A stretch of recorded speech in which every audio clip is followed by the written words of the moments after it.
Assalamualaikum warahmatullahi wabarakatuh. Halo semuanya, welcome back to my channel. Nah, jadi di video kali ini sesuai dengan judulnya, kita akan membahas tanda-tanda kamu sudah menjadi diri kamu sendiri atau belum. Nah, selanjutnya kita simak video aku berikut ini.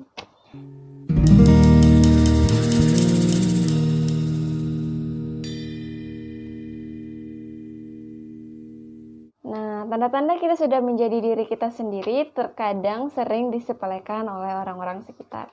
Mulai dengan melihat respon tubuh dan lain sebagainya. Terkadang kita hidup bukan untuk memenuhi ekspektasi orang lain, melainkan kita hidup untuk membuat sebuah pilihan yang terbaik menurut kita. Jadi, apa saja tanda-tanda yang menjadi bukti bahwa kamu sudah menjadi diri kamu sendiri atau belum? Ayo disimak video ini. Yang pertama adalah kamu sudah jujur terhadap diri kamu sendiri. Nah, terkadang ada beberapa orang yang melewati hidupnya dengan penuh kepura-puraan. Mereka menjalani hidup sesuai dengan ekspektasi orang lain dan bahkan membohongi diri mereka sendiri. Contohnya apa? Mereka membohongi diri mereka sendiri. Ya, seperti tadi ketika kalian merasa sedih, silahkan menangislah. Kalau misalnya itu sedikit mengurangi kesedihan kalian, silahkan menangis. Nah, ketika kalian bahagia, silahkan tertawa lepaslah. Nah, respon tubuh terkadang memberikan kita sebuah realita, tapi kita sendiri yang melakukan penolakan terhadap realita dari respon tubuh tersebut. Jadi, untuk teman-teman, silahkan lihat apakah teman-teman sudah menjadi diri sendiri atau belum.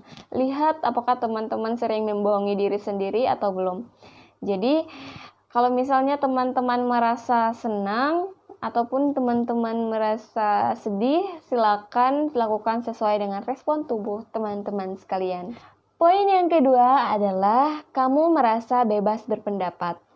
Nah, poin yang satu ini, ketika kamu merasa bahwa kamu hidup bukan untuk memenuhi ekspektasi orang lain, tapi kamu hidup untuk menjalani kebahagiaan kamu sendiri. Nah, jangan pernah takut untuk mengemukakan pendapat. Sekali-sekali kamu harus bersikap asertif atau bersikap tegas terhadap lingkungan sekitar. Nah, tapi hal ini harus diperhatikan juga pada etika dan sopan santun ketika ingin mengemukakan pendapat di depan umum ataupun di orang lain. Nah, jadi teman-teman harus lihat lagi nih. Misalnya teman-teman tipe orang yang tidak suka terhadap asap rokok. Tapi teman-teman berada di lingkungan yang banyak orang yang suka merokok. Nah, tidak ada salahnya kalau misalnya teman-teman bersikap asertif atau mengemukakan pendapat teman-teman. Misalnya nih, permisi mas, atau permisi pak, saya orangnya tidak suka terhadap asap rokok. Apakah bapak boleh geser ke sana sedikit, ataukah apakah bapak boleh merokok di tempat yang sesuai tempatnya atau tidak? Nah, untuk memulai hal-hal yang sesederhana seperti itu, perlulah mental juga. Jadi, teman-teman jangan pernah takut mengemukakan pendapat selama pendapat yang dikemukakan itu bersifat positif, tidak merugikan orang lain, serta tetap mendukung nilai-nilai moralitas, etika, dan sopan santun. Oke? Poin yang ketiga adalah merasa baik-baik saja jika kamu merasa bahwa kamu berada dalam sebuah perbedaan. Nah, terkadang perbedaan itu sering dikaitkan oleh ras dan lain-lain.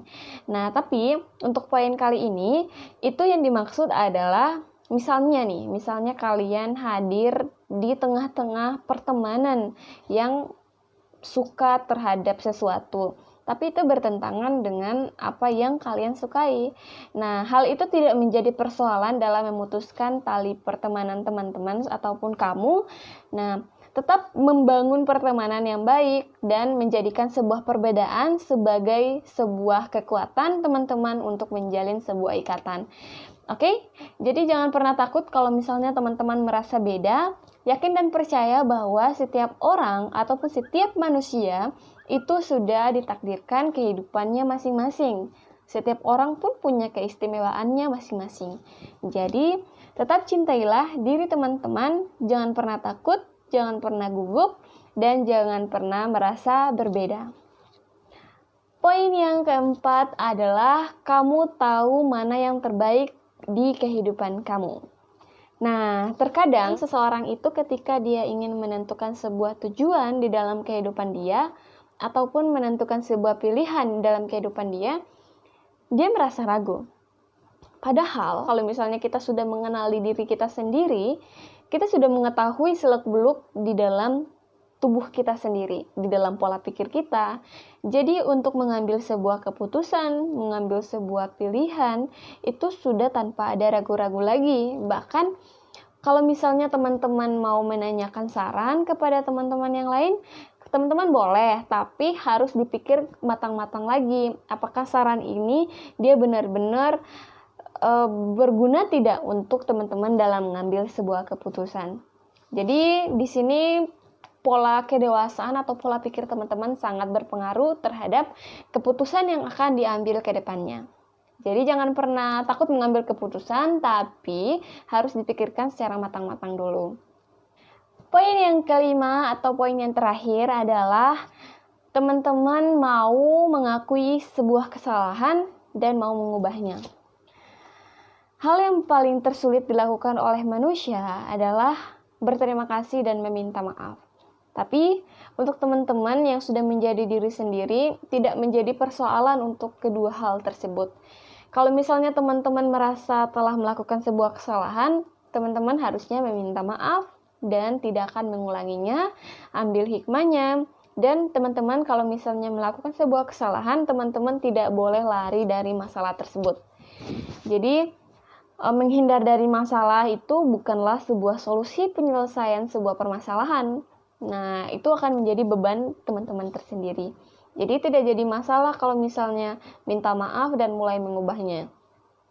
Oh iya, minta maaf juga bukan untuk siapa yang salah, siapa yang benar, dan lain-lain, tapi minta maaf untuk membangun sebuah kedamaian ikatan di dalam suatu hubungan. Jadi teman-teman, jangan pernah takut untuk minta maaf, jangan pernah gengsi, jangan pernah merasa rendah diri, tapi teman-teman haruslah mau mengakui kesalahan dan mau memperbaikinya kembali, serta mengambil hikmah dari apa yang telah dilakukan terdahulu. Oke teman-teman, mungkin itu saja yang dapat aku sampaikan. Selebihnya aku mohon maaf kalau misalnya ada yang kurang. Nah, untuk teman-teman yang ingin berbagi ataupun punya saran, teman-teman boleh langsung klik atau ketik di kolom komentar di bawah ini. Terakhir dari aku, teman-teman, pesan saya, jangan pernah merasa malu terhadap diri sendiri, jangan pernah merasa tertutup terhadap diri sendiri, lakukanlah saja kehidupan sesuai dengan alurnya. Oke, mungkin itu saja yang dapat aku sampaikan. Jangan lupa like, komen, dan subscribe, dan jangan lupa nyalain lonceng notifikasinya ya, supaya kalian tetap update video-video terbaru dari aku.